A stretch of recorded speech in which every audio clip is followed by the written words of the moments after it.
Now an update that literally went viral here on Rick's List. It's the Joe Sestak job offer that just doesn't seem to be going away quietly. The U.S. Office of Special Counsel is now considering a request to open an investigation into what Republicans would like to call the White House job offer scandal.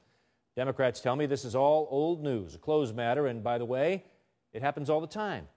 Really? Jobs, appointments offered by the White House to lure candidates out of political races all the time? Apparently so, because there are now 2 Senate races that we know of where the White House directly tried to determine who would and would not run in a Democratic primary.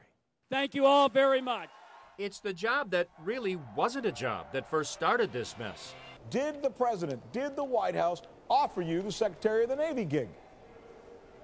And the answer is, I said I was offered something. I don't have to go beyond that.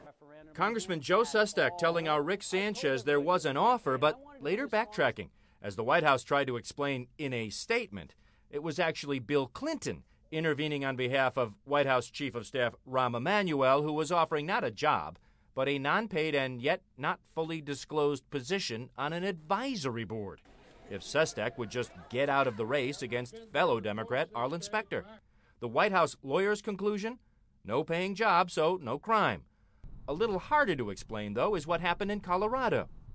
He was not a friend? No. He called out of the blue? He called me in September of '09. It was September of last year. Andrew Romanoff, the former Democratic State House Speaker, had decided to run for U.S. Senate. The problem, the White House already had its man running for U.S. Senate in Colorado, the appointed Senator Michael Bennet. Suddenly, on the phone with Andrew Romanoff, and out of the blue, was Deputy White House Chief of Staff Jim Messina, asking Romanoff if he was interested in 3 high-paying positions with the administration. White House Deputy Chief of Staff calls you up, says there may be a job for you, or positions open. What, a day later, 2 days later, you get an email with 3 positions. Same day. Same conversation. All 3 jobs, pretty good. Well, right? The job I'm running for is the U.S. Senate. Romanoff is trying to downplay the incident, sort of. He agrees with the White House no job offer was actually made, but the email made it clear. These 3 jobs, 2 with USAID and the director of the U.S. Trade and Development Agency, were available should Romanoff not run for Senate. The White House explanation from a statement released by the press secretary, Robert Gibbs, was that Andrew Romanoff had applied for a position at USAID during the presidential transition. He filed this application through the transition online process. When you applied or filled out a form on what? Something.gov, right? Change.gov. Change.gov. Right. Did you think that a White House Deputy Chief of Staff will take note of your login and remember, oh, hey, this guy wanted to work for USAID? No. The White House declined interview requests to discuss what happened in Colorado, and until we met him outside a hearing room last week, we weren't getting much response from the Colorado senator who would have benefited from Romanoff getting out of the race. CNN.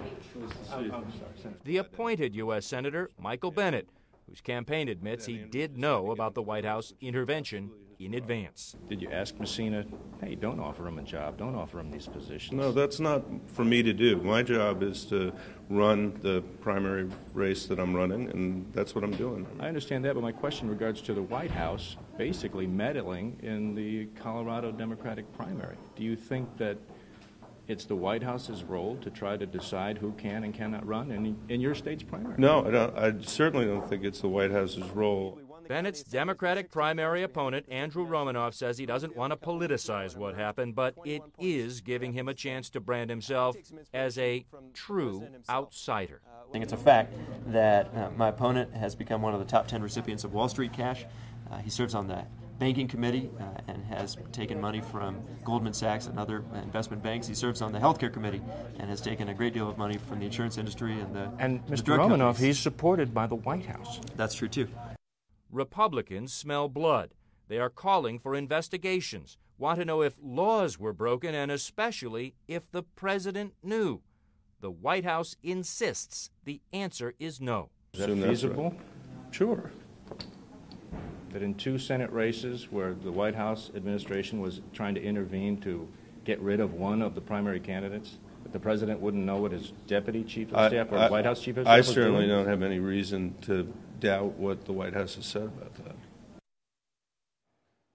Well, Republicans want to know for sure and are demanding to have proof of that. But right now, they're getting absolutely zero response from the White House. So does this happen all the time, really? Or could this be what critics say is what's done all the time in Chicago, where the president, and more importantly in this case, his chief of staff, learned to play hardball politics? Well, one guy who should know, former political reporter right there in Chicago, Andy, and I mean, there's a famous guy going on trial right now about a job in Chicago. We can't ignore that fact. But does this really happen all the time and we're just hearing about it? Let me first, Drew, talk about the delicious irony of a Drew interviewing an Andy about the transgressions of an Andrew.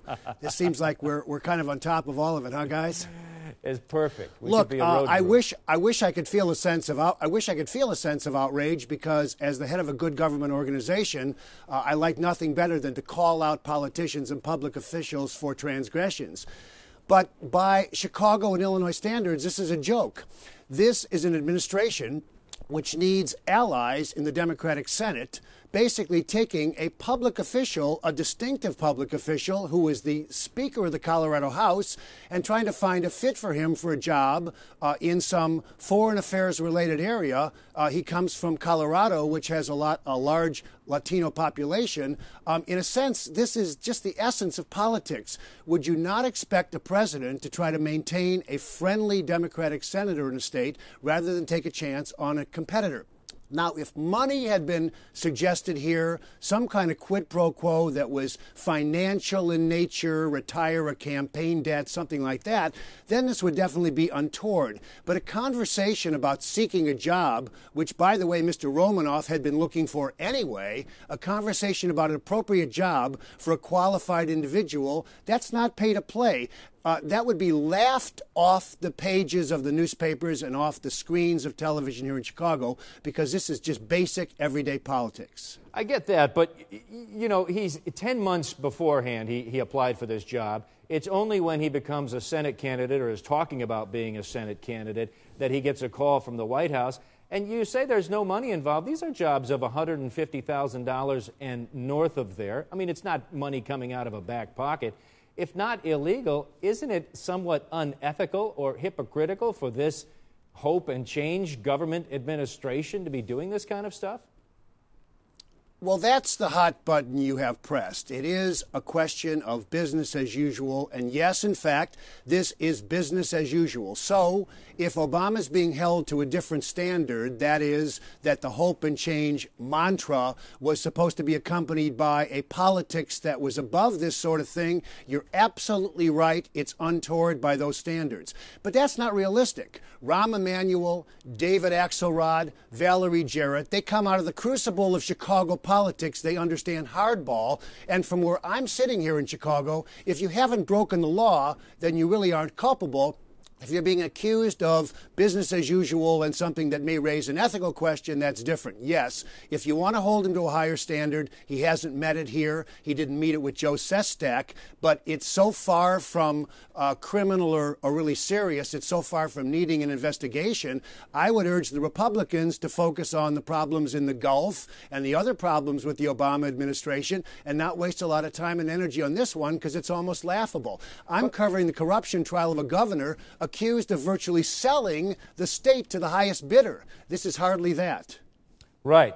Rahm Emanuel may be involved in that as well. We can get that on another day. But let me ask you this. Couldn't the administration clear this up if they just answered the Republicans' calls to release the memos, release the details, get Bill Clinton to say what he actually said to Joe Sestak? It seems to me that they've gone into this huddle in a cave, and they're not talking about it, hoping it'll just go away. And you know what? Quite frankly, Andy, it might go away if we just stop talking about it. Well, you know, I always think it's a mistake for politicians to circle the wagons because at the end of the day, you get in much less trouble for being forthcoming than you do for hunkering down. I think when you hunker down, it has a bunker mentality. It looks like you've got something to hide. It looks like you're trying to cover up the truth. And when that happens, I think it's much worse than being forthcoming. There have been emails released. The story's out there. I agree with you. Just tell it straight up that you're talking about maintaining a good ally there, and you're offering a job to someone who is eminently qualified based on years of government experience. If someone wants to make an issue out of it, go ahead. I think that you should be forthcoming. You're absolutely right. All right, Andy Shaw, thanks for joining us from Chicago.